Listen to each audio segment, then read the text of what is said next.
And welcome everybody to another edition of the GSMC Football Podcast brought to you by the GSMC Sports Network.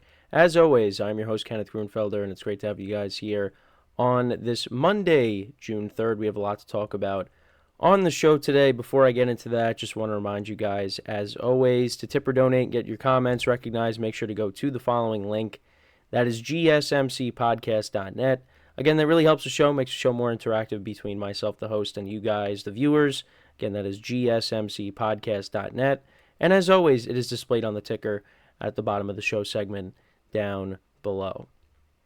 So I hope everybody had a good weekend. Let's get into now what we are going to discuss on the show today. So, before I got on today, Justin Jefferson got his new deal. It was official. So we'll get into that to start off the show. I had to do some shuffling with the segments before coming on because of that.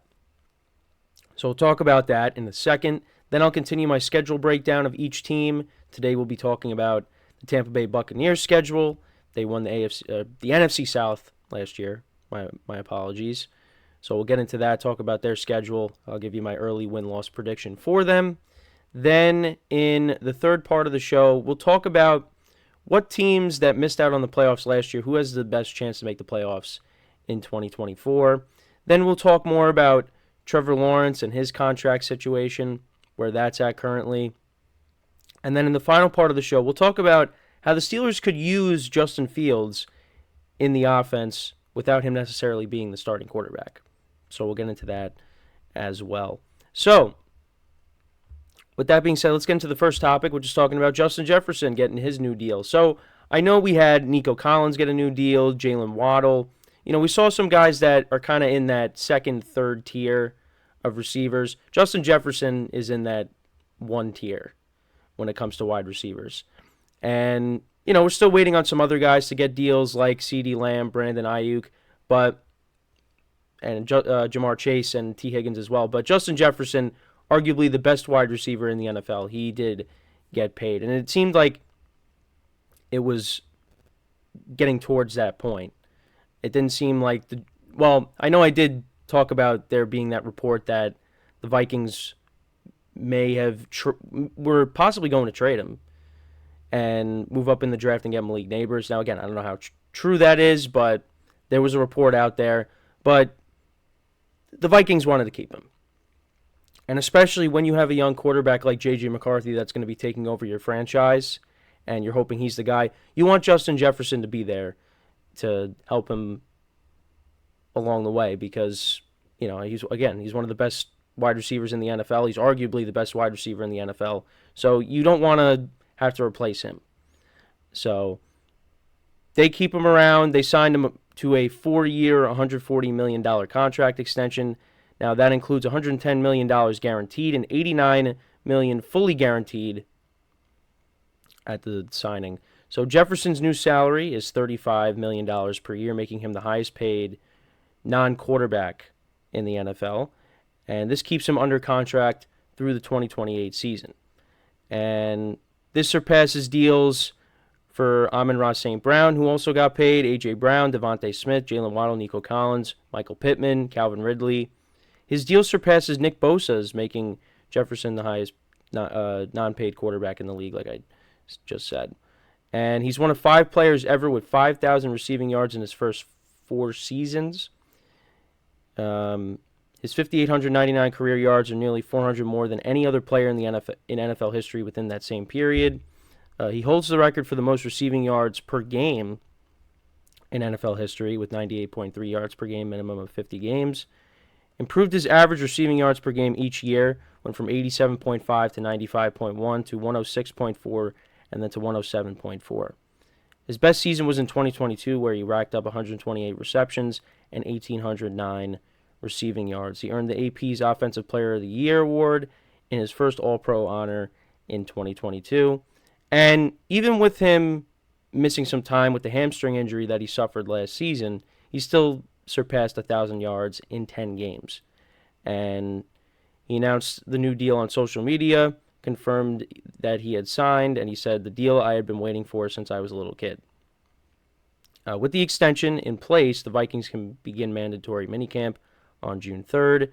Jefferson will enter 2024 with a new quarterback. It's either going to be Sam Darnold to start the year, or they're going to throw J.J. McCarthy right in. But I feel like Sam Darnold's going to start the year, and then they're going to ease J.J. McCarthy into it. But that's just me.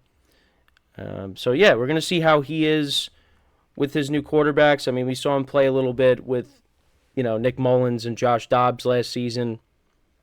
Well, Cousins was playing with Jefferson before, Jefferson got hurt. Once Jefferson came back, that was, after Kirk Cousins suffered the Achilles injury. So, yeah, we're going to see how he is with J.J. McCarthy and Sam Darnold, because you're going to see both of them play this year.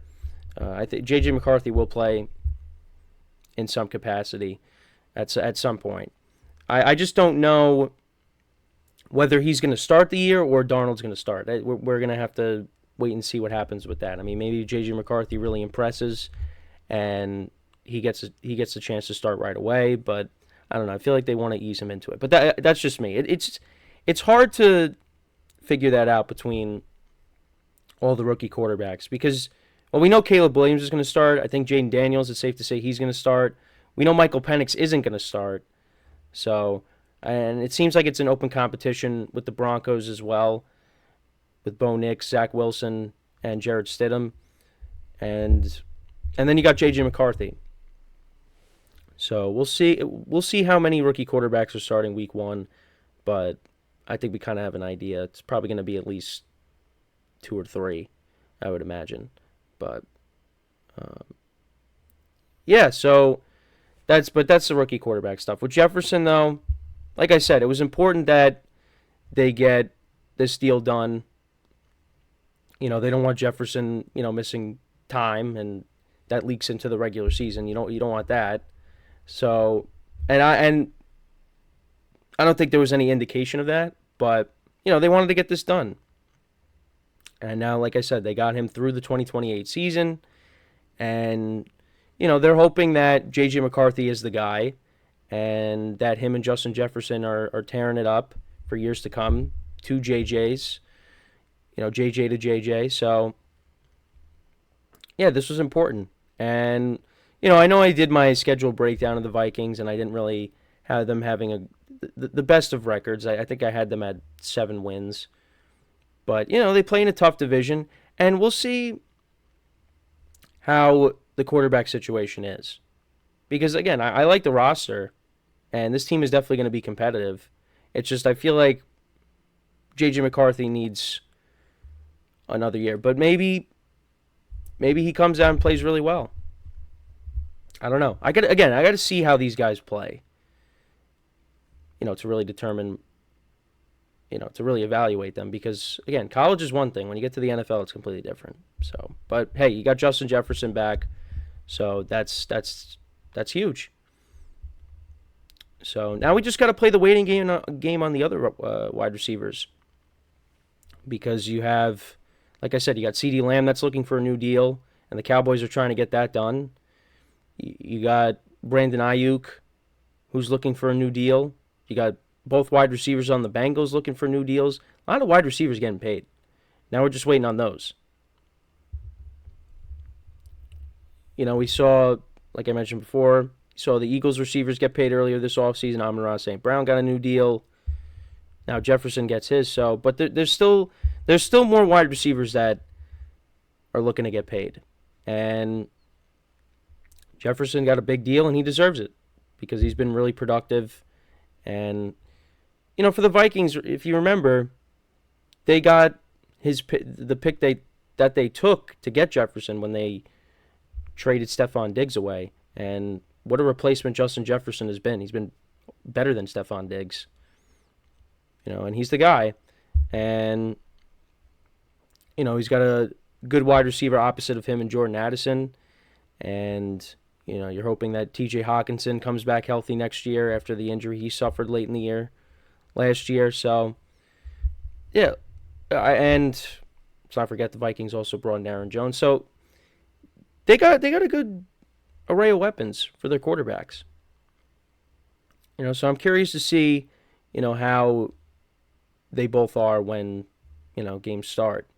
And they got the Giants to start off the year, which I said I think the Giants could win that game. But, it's not going to surprise me if the Vikings win because to me they're the better team. I think it's just because with a rookie quarterback or Sam Darnold starting, maybe the Giants have a chance, but we'll see. What we will see. But I've been saying this too. It's going to be a lot of fun watching all the NFC North teams go at it because I don't think there's one bad team in this division. Now there are teams that are better, like the Lions and the Packers. I think the two teams, that are going to be battling it out for the division all year. But the Bears love their offense, players they got on offense. Same thing with the Vikings. It's just they got rookie quarterbacks, so we'll see how those rookie quarterbacks are when the year starts. But let me know what you guys think about the Jefferson deal. What are your thoughts on it? And what receiver do you think is going to get paid next? Let me know in the comments. So we're going to take our first break of the show. And then when we come back, we will talk about the Tampa Bay Buccaneers schedule. We'll break it down. I'll give you my early win-loss predictions for them. So with that being said, stick around, and we'll be right back here on the GSMC Football Podcast.